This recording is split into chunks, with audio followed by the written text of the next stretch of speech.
There's been a link between every organism in nature, an unbroken link, since shortly after the Big Bang. Shortly being relative, of course.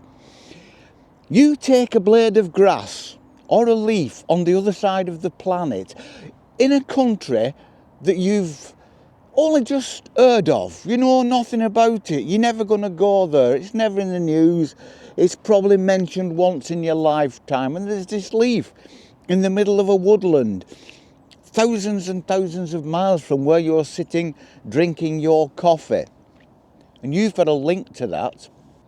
No matter how small the link, no matter how infinitesimally small that link, it's still a link. It's still there. We are joined, connected to every single other living organism on this planet. Every dog, like my little dog here, every cat, every tree, every blade of grass, every insect, every bird in the sky, everything that is growing, we are linked to that. Now, a lot of people may not like that idea because it goes against the religious beliefs, and that's fair enough. We respect each other's beliefs. That's where we are as human beings. But there's also theocratic evolution, the belief in theocratic evolution, the belief that God oversees evolution. There has been evolution, but God oversees it. Let's delve into this, but first, I don't really want to be here. I've had enough of this. I want somewhere where there's a bit more sky. Let's go and find a bit more sky. People say there's this sensationalised idea, and people say that we share about 50% of our genes with a banana. Well, that is hyperbole, actually. We don't. But what we do share is a large amount of genes. Now, genes are part of our DNA. They're kind of the housekeeping part of DNA, the part of DNA that kind of puts everything in order and keeps everything together and links everything together and tidies up after the cat's pooed on the kitchen floor. Those are your genes, and we share those. And we have shared those with every other living life form around me here, the grass around me, the trees around me, every bird, every tree, every piece of grass, everything, every worm, everything that lives in whatever way you define living, whether it's growing in the ground like fungi, whether it's flying in the sky like a bird, whether it's wandering about daily in its life like us humans. However you define it, we are all linked together. And this is the fascinating thing about nature, and I think this is one of the reasons we actually feel as one with nature. And even when nature dies, we are still linked. Pick up a pencil made of dead wood, we are still linked, because DNA doesn't die. Yeah, I mean, I really do think that there is something primal in us, in our DNA. I think there is something there that recognises that we have a common bond with everything that grows. We are cousins of everything that grows. We are distant relatives of everything that grows. If you believe that life goes back and started with a single-celled organism swimming in a primordial ooze millions of years ago, some of you may not believe that, and that's fine. That's absolutely fine, because if we all believed the same thing, if we all believed in the same religion, the same evolution, life would be a dull place. It would give us nothing to debate. It would give nothing to talk about. It would have nothing to pray to. It would have give us nothing to wonder at. Everybody being different just makes this all the better. And I look round now and I'm looking now, and apart from the odd house, the odd car, the odd road that I can see down there, we are linked to everything through our history. We are cousins, we are related to everything that's growing out there. Even though it's not breathing, it's developed from a common ancestor. Marvellous, isn't it?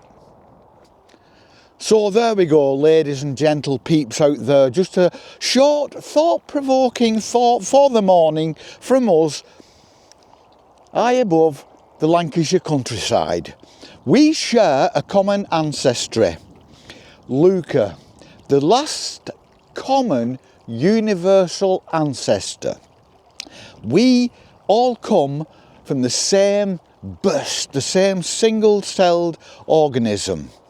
Many will not agree, but those are my thoughts.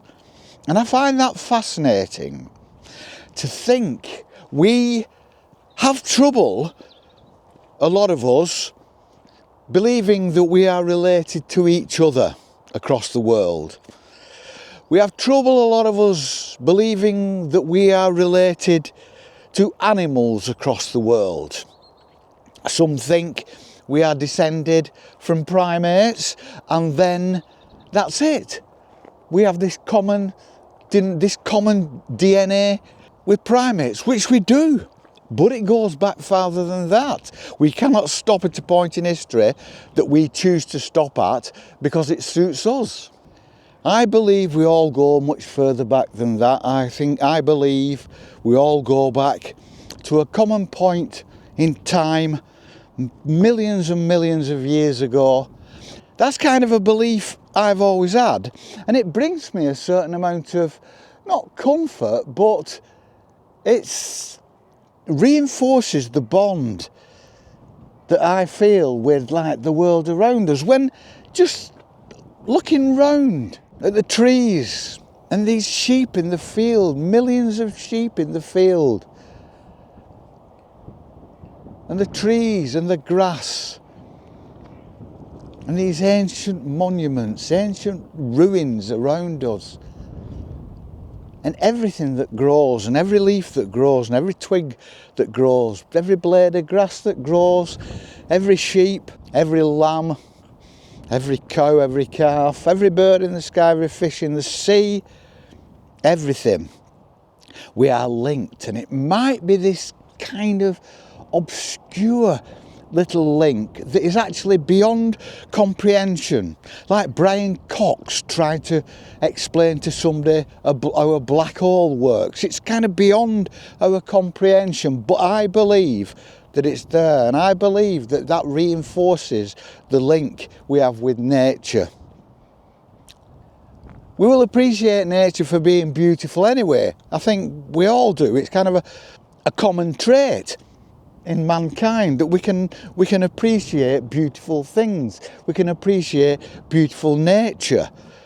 But I think part of that is reinforced and goes back millions of years. I think somewhere deep in our psyche we recognise the link, we recognise the bond we have with nature, somewhere deep in there, somewhere we could never find, but somewhere that no matter how man evolves over the millions of years to come, if you last that long, that bond will always be there. That bond will just get further back in time. It will not get any less. It will always be what it is. It's just what it is. It's a common bond. And no matter where we go in time and space, no matter what planets we visit, no matter where we take our civilization in the universe to repopulate after we've destroyed this planet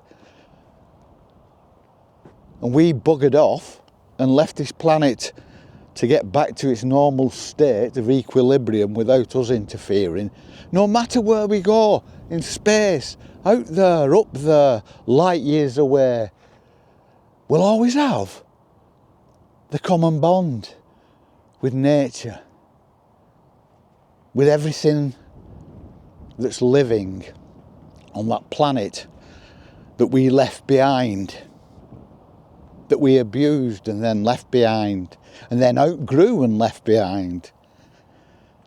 We'll always have that common bond, and there's nothing you can do about it. It's always there. It's always there. And deep in the psyche of generations to come, living on Alpha Centauri 15.5, that common bond will always be there in their minds, in their psyche. There will be times deep at night, in the dark reaches of night, when people will probably have a feeling, have an inkling, have a twitch, have something going on behind their eyes in the dark, and they wonder what it is. And what it will be that common bond, will be nature saying, hello cuz, how are you doing? How's your life on this far off planet? What's it like having a pill for lunch rather than a nice big steaming meal? I'm still here, cuz. I always will be. And I think that's fabulous. Anyway, me and my cousin Molly are carrying on for a walk because it's a beautiful day and we're going to stay out. And we hope you have a beautiful day too. And we shall see you on the flip. Peace and love.